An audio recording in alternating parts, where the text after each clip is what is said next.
This is the Delhi station of All India Radio. Please stand by for our next broadcast. You will now listen to a radio report on the function celebrating the 18th Formation Day of the National Disaster Management Authority held earlier this morning at Vigyan Bhavan in New Delhi. The National Disaster Management Authority celebrated its 18th Formation Day at Vigyan Bhavan earlier this morning. The vision of the National Disaster Management Authority (NDMA) is to build a safe and disaster-resilient India by developing a holistic, proactive, multi-disaster oriented and technology-driven strategy through a culture of prevention, mitigation, preparedness and response. The theme for this year's Foundation Day was Volunteerism in Disaster Management. The occasion was graced by Minister of State for Home, Shri Nityanand Rai, and Minister of State for Home, Shri Ajay Kumar Mishra, Principal Secretary to the Honorable Prime Minister, Dr. P.K. Mishra, and other senior government officials of NDMA, NDRF, NITM, MHA, line ministries, state government officials of NCC, NYK, NSS, BSG, Home Guards, and Civil Defence. The welcome address was delivered by Member and Secretary, the National Disaster Management Authority. The keynote address on the 18th Formation Day of the National Disaster Management Authority was delivered by the Minister of State for Home, Shri Ajay Kumar Mishra. हम सब जानते हैं जिस तरह से पूरी दुनिया में आपदाएं आती हैं, अलग अलग तरह की समुद्री क्षेत्रों में जिस तरह के तूफान, सुनामी, बाढ़, सूखा, ऐसी जो आपदाएं हैं, भूकंप है, इस दृष्टि से अगर हम देखें तो पूरी दुनिया में जो आपदाओं से सर्वाधिक प्रभावित देश हैं, उनमें से भारत भी एक देश है। और इसके कारण हमारी सामाजिक, भौगोलिक परिस्थितियां, शैक्षिक परिस्थितियां, आर्थिक परिस्थितियां, उनके कारण हमारे इंफ्रास्ट्रक्चर और विकास के काम आपदाओं से पूरी तरह से प्रभावित होते हैं। इसलिए इनसे लड़ना, इन पर नियंत्रण करना, इनको रोकना, समय पूर्व इनकी सूचनाएं हमको मिले, ये सब हमारे देश के विकास के लिए बहुत ही आवश्यक है। और उस दृष्टि से भी जब हम राज्यों के संघ के रूप में काम करते हैं तो हम देखते हैं कि हमारे राज्य और संघ राज्य क्षेत्र जो हैं, दूर दूर तक जो हमारी भौगोलिक परिस्थितियां हैं, उनमें एक समन्वय बना रहे और उसके साथ साथ प्रत्येक ऐसी स्थिति में जहां पर आपदाएं आएँ, हम समय से कम जोखिम हो और कम से कम नुकसान हो, ऐसी सारी व्यवस्थाएं हम केंद्रीय रूप से कर सकें, इसके लिए एक संस्थान की आवश्यकता थी। और अभी जैसा जिक्र हुआ और हम लोगों ने एक वीडियो भी अभी देखा, मोदी जी ने जैसे बताया, गुजरात के मुख्यमंत्री रहने के दौरान उन्होंने डिजास्टर मैनेजमेंट के लिए एक एक्ट वहाँ पर 2003 में लाए। हमारे देश में 2005 में ये आ पाया। इसकी शुरुआत जिस तरह से 2004 में, 2003 में हम लोगों ने कुछ संस्थानों को उनको स्तर बढ़ा करके प्रारंभ की थी, उसकी परिणति 2005 में हम सबको देखने को मिली और एनडीएमए एक संगठित रूप में केंद्रीकृत एजेंसी के रूप में स्थापित हुआ। और उसके साथ साथ जो ज़रूरतें थीं वो ये थी कि हम सारे प्रदेशों के साथ भी समन्वय बना लें, जो स्टेक होल्डर हैं, जो इसमें हमारी मदद कर सकते हैं, उनके साथ भी हमारा एक समन्वय हो। और इस सब के लिए आवश्यकता थी जो अलग अलग तरह की बाढ़, सूखा, भूस्खलन, हिमस्खलन, ऐसी बहुत सारी आपदाएं हमारे देश में निरंतर आती रहती हैं। और अगर समग्र रूप में देखें तो हमारे देश का 80% हिस्सा किसी न किसी आपदा से प्रभावित होता है। तो उस दृष्टि से आपदा प्रबंधन एक बहुत बड़ी भूमिका हमारे देश के विकास में और देश के नागरिकों के लिए जो हम योजनाएं बनाते हैं, उनको पूरी तरह से उनका प्रतिफल उन तक पहुंच सके, इसके लिए आपदा प्रबंधन और इसके न्यूनीकरण की बहुत ही अधिक आवश्यकता थी। और जैसे हम सब जानते हैं, हमारे यहाँ जो अलग अलग तरह की आपदाओं का जिक्र अभी आया और कई फिल्मों में भी आपने देखा, तो 2-3 चीज़ों को छोड़ दें जिसमें कृषि सीधे सीधे प्रभावित होती है या महामारी के द्वारा जो जैसे कोविड या इस तरह की जो योजनाएं आती हैं, इनको सारे लोग इन 2-3-4 आपदाओं को छोड़ करके बाकी सारी आपदाओं के लिए नोडल एजेंसी के रूप में गृह मंत्रालय काम करता है। और गृह मंत्रालय की ही पूरी जिम्मेदारी होती है कि ऐसी सारी जो आपदाएं हैं उनके लिए न केवल कार्यक्रम बनाएं, प्रदेशों के साथ समन्वय, और उनके लिए हम मानव शक्ति और संसाधनों के साथ साथ समन्वय की भी भूमिका हमारी ऐसी हो, वित्तीय पोषण भी ऐसा हो जिसके माध्यम से समय से पूर्व अगर हमको सूचनाएं मिलती हैं तो हम उसको रोक सकें, और अगर जहां पर ऐसी सूचनाएं नहीं भी मिल पाती हैं तो उसको न्यूनतम कर सकें, और आगे आने में वाली जो इस तरह की आपदाएं हैं उन पर कैसे हम नियंत्रण कर सकें, ऐसी सारी व्यवस्थाओं को करने की जिम्मेदारी गृह मंत्रालय पर थी। गृह मंत्रालय ने इस क्षेत्र में बहुत प्रभावी ढंग से काम किया। जहां हमने एनडीएमए जो हमारा एक्ट बना उसके सहयोग के लिए निरंतर जो फाइनेंशियल सपोर्ट था, जो दूसरे सपोर्ट थे वो लगातार किए गए। वहीं एनडीएमए के साथ साथ जो उनसे निकले हुए संस्थान थे, हम लोगों के लिए एक आपदा प्रबंधन संस्थान एक बहुत महत्वपूर्ण क्षेत्र हुआ करता था। लेकिन हम सब जानते हैं कि 2021 से पहले वो एक किराए की बिल्डिंग में चलता था। अभी गृह मंत्रालय ने इस पे इतना बड़ा काम किया और हमने 60 करोड़ के लगभग लागत से दिल्ली में एक प्रबंधन संस्थान स्थापित किया, और उसके साथ ही साथ आंध्र प्रदेश में भी 43 करोड़ की लागत से दक्षिणी क्षेत्र का आपदा प्रबंधन संस्थान स्थापित कर रहे हैं। The inaugural address was delivered by Minister of State for Home, Shri Nityanand Rai. सबसे पहले तो हम एनडीएमए की इस स्थापना दिवस पर सिर्फ एनडीएमए नहीं एनडीएमए से जुड़ी हुई सारी संस्थाओं को बहुत बहुत बधाई भी देना चाहते हैं, और उनकी जो सफलताएं हुई है आपदा प्रबंधन के क्षेत्र में उसके लिए भी हम बधाई देते हैं। और आदरणीय प्रधानमंत्री श्री नरेंद्र मोदी जी के नेतृत्व और प्रेरणा में एनडीएमए हो, एनडीआरएफ हो, आईएमडी हो, सीडब्ल्यूसी हो, स्वयंसेवी संस्था हो, गृह मंत्रालय हो या वॉलंटियर्स हो, सभी ने जो आपदा प्रबंधन के प्रति अपनी अपनी रुचि दिखाई है और आपदा न्यूनीकरण के लिए जो आवश्यक कदम होने चाहिए उस ओर कदम बढ़ाए हैं, उसके लिए भी हम उनका आभार व्यक्त करते हैं। आगे की सफलता की भी हम उनकी शुभकामना करते हैं। यह आपदा भारत के लिए या दुनिया के लिए कोई नई चीज नहीं है, लेकिन आपदा के प्रबंधन में 2014 के बाद माननीय प्रधानमंत्री जी के नेतृत्व में जो कदम उठाए गए हैं वह सिर्फ सैद्धांतिक ही नहीं है, वह सिर्फ संसाधनों के लिए नहीं है, वह कदम बिल्कुल व्यवहारिक भी है, कई अनुभवों के आधार पर भी। इसीलिए बार बार सरकार के साथ समाज और खास करके नौजवानों की भूमिका इस आपदा प्रबंधन के लिए क्या होनी चाहिए, माननीय प्रधानमंत्री जी ने इस दृष्टिकोण को स्पष्ट किया है। जब यह एक संयोग है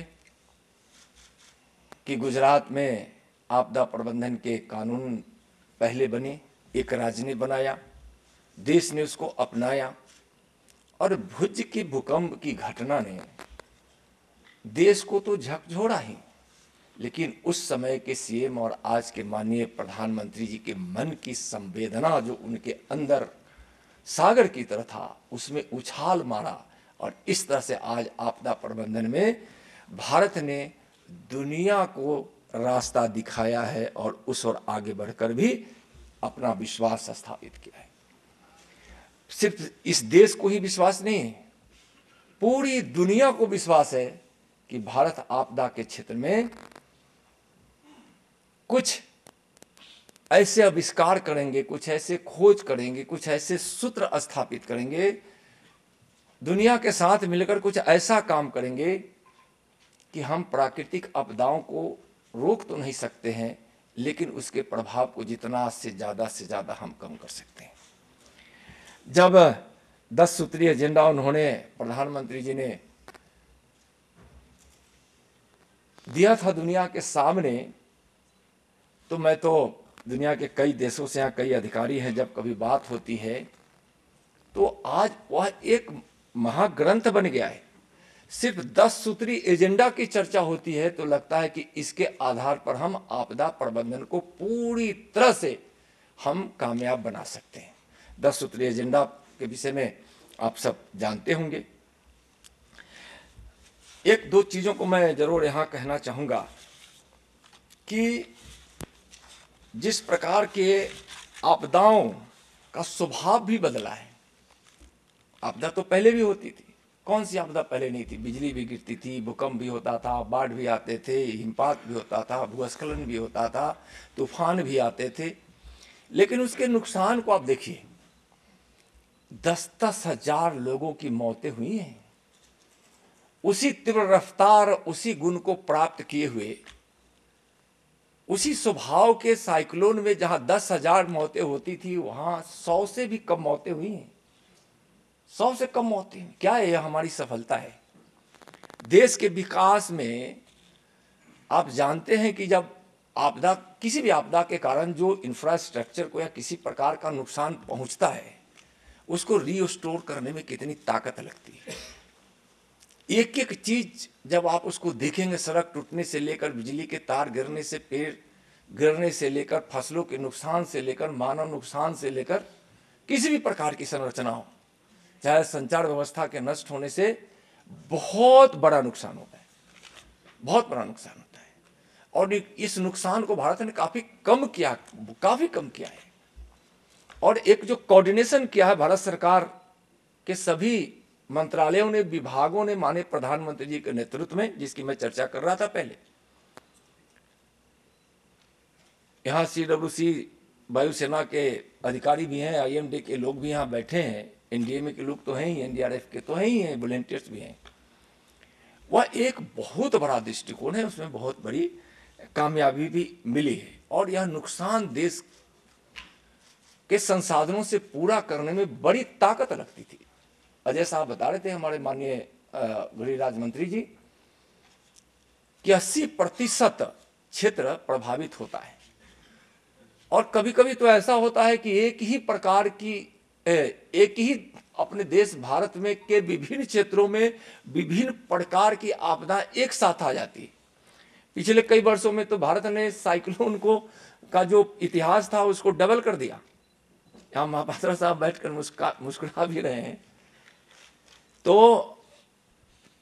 2 के बदले 4 महीने में जो आते थे, उससे भी अलग जाकर एक तरह से त्रिमाही तूफान आने की एक दिखाई पड़ा। उसमें भारत में प्रबंधन जो किया गया है अपने माननीय प्रधानमंत्री जी के नेतृत्व में, उसको देश भी मान रहा है और दुनिया भी मान रहा है, और हम लोग उसको सैल्यूट भी कर रहे हैं, उसकी हम सराहना भी कर रहे हैं। आप जब जिन चीजों की बात अभी हो रही थी कि स्थानीय सहायता और जागरूकता के बिना हम इसको, आपदा प्रबंधन को सफल कैसे बना सकते हैं। माननीय गृह मंत्री जी के उद्बोधन में भी बोले, और अभी अजय साहब भी बोल रहे थे, आपदा मित्रों की क्यों आवश्यकता पड़ी। और यही देश है जहां सेवा और समर्पण, परोपकार के भाव से लोग आगे बढ़ते हैं। यहाँ पिछले ही वर्ष NDMA के स्थापना दिवस पर माननीय गृह मंत्री, सहकारिता मंत्री आदरणीय अमित शाह जी ने इस आपदा मित्र महत्वाकांक्षी योजना की घोषणा की थी, जिसमें मुख्य रूप से जन भागीदारी, सामुदायिक सहभागिता पर बल दिया गया था, जिससे आपदा के दुष्प्रभावों को कम किया जा सके। आपदा मित्र भी बैठे हैं, सुन भी रहे हैं। आपकी एक पहचान खड़ी हो रही है, और ऐसी पहचान नहीं खड़ी हो रही। जिस प्रकार से एक कवि की पहचान उससे की कविताओं से होती है, एक चित्रकार की पहचान उसके चित्रकला से होती है, किसी संगीतकार की पहचान उसके संगीत से जुड़े हुए अवयवों से होती है, किसी पहलवान की पहचान उसकी कुश्ती से होती है, किसी भी संस्था की पहचान उसके कामों से होती है। अनेकों ऐसे उदाहरण हैं। उसमें सेवा, समर्पण और परोपकार की पहचान बनेगी तो वह कि आपदा मित्रों की पहचान बननी है, जिसको देश और दुनिया भी देखे। अधिकारी तो सीमित होते हैं। कोई अधिकारी अगर तूफान को झेल के आते हैं तो उसको एक अनुभव होता है, राज कई अनुभवों को झेलता है। राज की भी एक सीमित प्रभाव या सीमित संसाधन है, लेकिन 1,00,000 मित्र कहां से होंगे? 1,00,000 स्थानों से होंगे, 300 से ज्यादा जिलों से होंगे, समय समय पर आपस में मिलेंगे भी। यह आपदाओं के विभिन्न क्षेत्रों से होंगे। उनका जो एकत्रित अनुभव एनडीएमए को मिलेगा, यह एक अनोखा होगा, व्यवहारिक भी होगा।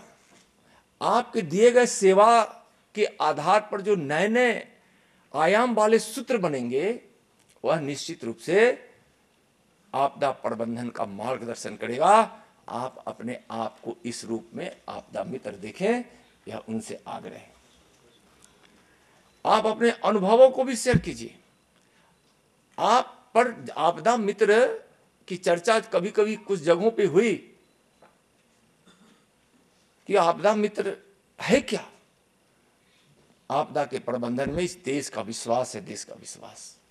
जिस प्रकार से एनडीआरएफ ने अपने विश्वास को स्थापित किया है, एनडीएमए ने जिस प्रकार से प्रबंधन के लिए नए नए सूत्र खोजकर प्रधानमंत्री जी के प्रेरणा में और नेतृत्व में जिस प्रकार से अपना एक विश्वास बनाया है, उसी तरह से आपदा मित्र को देखकर जिस जगह पे वो खड़े होंगे, विश्वास होगा कि हम आपदा में हमारे लिए सहयोग करने के लिए एक ऐसा इंसान, एक ऐसा व्यक्ति खड़ा हो गया है जो हमारे लिए अपने जान को भी जोखिम में डालने के लिए तैयार है। यह आप पर विश्वास इतना देश करने जा रहा है।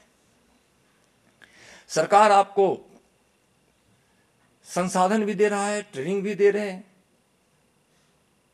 और आपके जसोगान को भी आगे आने वाले दिनों में जिस तरह से किया जाएगा, वह आपको निश्चित रूप से आपको एक बड़ी पहचान ही नहीं देगी, आपके आत्मविश्वास को भी बढ़ेगा और आपको अच्छे से जो भारत का इतिहास लिखा जाएगा आपदा प्रबंधन का, उसमें आपके बिना नहीं लिखा जाएगा, आपके साथ ही लिखा जाएगा। आपदा मित्र योजनाओं को युवाओं को प्रशिक्षित करने का देश भर में जो योजना चल रहा है, हम आपसे आग्रह करेंगे कि प्रशिक्षण किसी भी चीज के लिए बहुत जरूरी होता है, और जब भावनाएं होती है तो प्रशिक्षण के साथ साथ कई चीजों को जोड़ता है। हम एनडीआरएफ के एक हम वीडियो को देख रहे थे, उसमें देखिए कि एक एनडीआरएफ का जवान गांव के कहीं से एक बांस को लेकर अपने टी शर्ट को खोलकर दोनों बाहों में उस बांस को डालकर एक के बाद 3 टी शर्ट 3 जवान खोलकर उसको कि 80 वर्ष की एक बूढ़ी मां को भी आपदा से बचाकर ले गया, आपदा से बचाकर ले गया। तो वह जो अनुभव देखने को आपके माध्यम से जो हम लोगों को मिलेगा, सरकार को मिलेगी, और इसके लिए इस ट्रेनिंग को आप कभी भी प्राथमिकता से दूर नहीं रखिएगा। प्रशिक्षण आपके लिए बहुत जरूरी होता है, बहुत जरूरी होगा, और आपको सफलता भी देगी। और माननीय प्रधानमंत्री जी के 10 सूत्रीय एजेंडा में यहाँ कई क्षेत्र के लोग बैठे हैं, कोई क्षेत्र अछूता नहीं है। विश्वविद्यालय से लेकर स्थानीय कोऑर्डिनेशन से लेकर नई अनुभवों पर रिसर्च करने की जो उसमें भाव है, उसको भी हम किसी न किसी रूप में प्राथमिकता के साथ हम उसको निश्चित रूप से हम उसको आगे लाएंगे। अंतर्राष्ट्रीय सहयोग भारत ने बहुत किया है, कोविड के वैक्सीन में ही नहीं, बहुत सारी चीजों में। कुछ पर्वतीय देश ऐसे थे जिनको लगता था कि हम कभी समुद्र में चले जाएंगे, कि हम किसी तूफान से मिट जाएंगे, और प्रधानमंत्री जी के पहल पर आज वैसे देशों को भी आज आपदा प्रबंधन के अनुभवों का और संसाधनों का लाभ मिल सके, उसको भी जोड़ने का जो प्रयास प्रधानमंत्री जी का रहा है, यह अनोखा है। अंतर्राष्ट्रीय सहयोग की ओर आकर्षित हम दुनिया को इसलिए भी कर पाते हैं कि हमने उस क्षेत्र में बहुत सेवा दी है। पिछले कुछ वर्षों में बिम्स्टेक, ब्रिक्स, IORA, SCO आदि मंचों पर जो भारत का योगदान रहा है, और अभी तो CDRI का नेतृत्व कर रहा है भारत, और यूए ने तो CDRI की इतनी प्रशंसा की है। प्रधानमंत्री जी के नेतृत्व में भारत जिसका नेतृत्व कर रहा है CDRI का, और इससे 31 देश जुड़ गए। 31 देश जुड़ने का मतलब कि जो भारत की सोच है और जो इसका लीडरशिप है CDRI का, उसको आज दुनिया ने मान लिया। हम आपदा में NDRF तो जाती ही हैं, लेकिन उसके अलावे भी दुनिया को हम कई प्रकार के सहयोग देते हैं। इसकी भी आज जो यहाँ भारत ने उस क्षेत्र में भी काफ़ी जस कमाया है। हम आज़ादी के अमृत महोत्सव मना रहे हैं। प्रधानमंत्री जी ने इस 25 वर्षों को कर्तव्य काल के रूप में अमृत काल जो है अपना, उसमें कर्तव्य काल भी कहा है।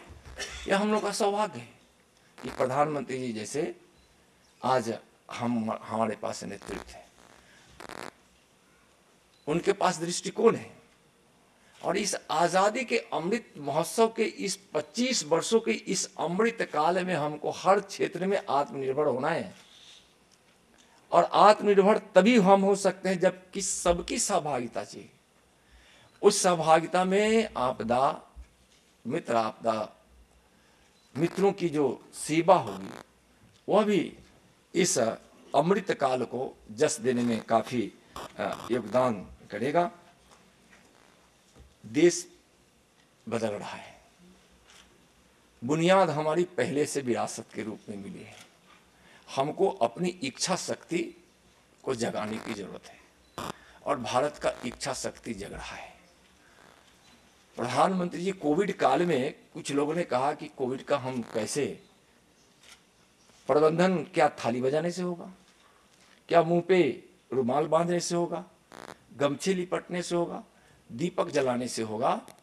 नहीं, वह वैसे वॉलेंटियर्स को अभिनंदन करने का, उसको अपने संकल्प के साथ उसके साथ हम पूरा देश खड़ा है, उसका वह प्रतिबिंब था। और हमारी एकजुटता और एकता और एकजुटता जो हमारे प्रधानमंत्री जी के 5 प्रण में है, उसको भी हमेशा अपने साथ रखने की जरूरत है। एकजुटता जब आपदा मित्र कही जाएगा, हो सकता है कि एक आपदा मित्र हो और उस आपदा मित्र को 10 चीजों की जरूरत हो, 10 व्यक्ति की जरूरत हो, तो वहां हम अपने अपने क्षेत्रों में सिर्फ आपदा का इंतजार नहीं करें कि आपदा आएगा तो हम वहां चले जाएंगे। वहां के क्षेत्रों का पूरा आकलन कीजिए, पूरा उसको समझिए, और वहां के जो युवा हैं, उस युवाओं के बीच आप अपनी पहचान बनाइए, और आप आपदा मित्र उस क्षेत्र में अपना मित्र भी खड़ा कीजिए। आपदा मित्र अपने अपने क्षेत्रों में जहां आप हैं, वहां अपना मित्र भी बनाइए, ताकि आपदा मित्रों का वह मित्र आपको आपदा के समय में आपको सहयोग दे सके। मिलते हैं लोग। मैं एक उदाहरण देता हूं। एक शहर के एक मोहल्ले में पानी सप्लाई, वाटर सप्लाई लग गया। आधे टेप उसके खुले रहते थे। एक व्यक्ति सुबह में उठता था तो वह टेप को बंद करने में 1 घंटा का समय लगाता था। जो टहलने का जो समय होता है 1 घंटा का लगाता था। देखते देखते उस मोहल्ले के लोगों के स्वभाव में आ गया और लगा कि हमारे घर के आगे का टेप तो बंद कर रहा है, जो सरकारी टेप होते हैं, वह तो कोई दूसरा आके बंद कर रहा है, तो हम क्यों नहीं करें। उसके उस कर्तव्य निर्वहन ने लोगों के मन में अपने कर्तव्य को जागृत किया। इस कर्तव्य काल में हमको भी, आपदा मित्रों को भी, या जो भी संस्थाएं हैं, या एनसीसी के लोग हैं, एनएसएस के लोग हैं, चाहे कोई सरकारी संस्था है, उसको सिर्फ अपने काम के लिए खड़े हो जाना ही हमारा कर्तव्य नहीं, हम अपने जैसे लोगों को भी अपने कर्मों से, कामों से प्रेरणा देकर, विचारों से प्रेरणा देकर, और आज तो प्रेरणा देने के लिए हमारे प्रधानमंत्री जी, अपने देश के प्रधानमंत्री जी का नाम और काम, जो व्यक्ति आज प्रेरणा देने के लिए किसी व्यक्ति के समक्ष चर्चा कर दिया जाए, हम लोग भी देते हैं, तो देखते कि वो व्यक्ति उठकर खड़ा हो रहा है। तो अपने प्रधानमंत्री जी की प्रेरणाओं के साथ अपनी प्रेरणाओं को जोड़कर लोगों को प्रेरित कर कर आपदा प्रबंधन में संसाधन के रूप में आप मानव अवयव को खड़ा कीजिए, स्वयंसेवकों को खड़ा कीजिए, यह भी हम आपसे आग्रह करेंगे। आपकी पहचान की हम बात पहले किए हैं, काफ़ी बात वित्तीय प्रबंधन की हुई है, सब चीज़ की हुई है। माननीय गृह मंत्री जी की तत्परता में गृह मंत्रालय ने पूरे कोऑर्डिनेशन के साथ, राज्यों के कोऑर्डिनेशन के साथ, सिर्फ हम एनडीआरएफ की नहीं, एनडीआरएफ के द्वारा एसडीआरएफ की, और एसडीआरएफ के द्वारा और भी आगे जाकर पहल करने की बात जो हो रही है, उस पहल पर तो काम हो ही रहा है, लेकिन हमको समझना जिस चीज़ को चाहिए, जो हमारे प्रधानमंत्री जी का भाव है, उसको हम समझते हुए यह मानकर, और उस सेवा को छोटा मत समझिए। सेवा, राष्ट्र की सेवा सिर्फ यही नहीं कि हम जाकर सीमा पर जाकर अपने दुश्मन पर प्रहार करके विजय प्राप्त कर लें। हम यही नहीं कि हम बहुत बड़े आविष्कारक बन जाएं। एक आपदा को बचा सकते हैं आप। अगर सड़क पे जा रहे हैं और कोई पत्थर है, उस पत्थर से किसी के पैर कोई टकरा सकता है, जिसकी नज़र नहीं पड़ेगी, उसकी लहू लुहान हो सकता है। तो उस रास्ते से अगर पत्थर हटाकर किसी के पैर के टूटने, फूटने और लहू बहने से आप बचा लेते हैं, वह भी एक बड़ी राष्ट्र सेवा है। राष्ट्र सेवा वहाँ से शुरू होकर राफेल के पायलट तक जाता है। राष्ट्र की सेवा आप आपदा मित्रों से शुरू होकर प्रधानमंत्री की भावनाओं तक जाता है, गृह मंत्री जी की तत्परता तक जाती है। इसको उस महत्व में के रूप में हम सब लेंगे, और आगे आने वाले समय में जिस प्रकार से दुनिया भारत के नेतृत्व में विश्वास करने लगा है, और आगे एक और एक सिर्फ भारत देश के नेतृत्व में दुनिया विकसित होने की, आपदा से के इस प्रकोप को कम करने से लेकर हम हर क्षेत्रों में जो बढ़ने की बात कर रहे हैं, उसमें आपदा मित्रों का, एनडीएमए का, आपदा से संबंधित जुड़े हुए गृह मंत्रालय के संस्थाओं का, एनडीआरएफ का, सीडब्ल्यूसी का, सारे वॉलंटियर, जितने वॉलंटियर्स यहाँ बैठे हैं, आपदा मित्र सहित उनका, आईएमडी का, सीडब्ल्यूसी का, सेना का, हम सब का प्रयास लगता है कि प्रधानमंत्री जी के सपनों को पूरा करेगा, उनके संकल्प को पूरा करेगा। आपको ईश्वर हमेशा कामयाबी दे, यह हमारी शुभकामना है। जय हिंद, जय Bharat.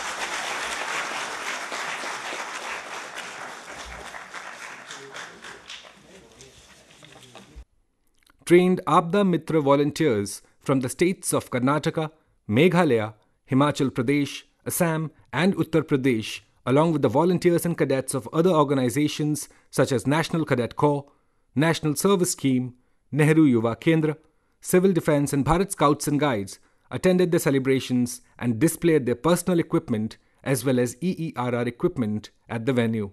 The technical sessions constituted deliberations and experience sharing on the celebration theme.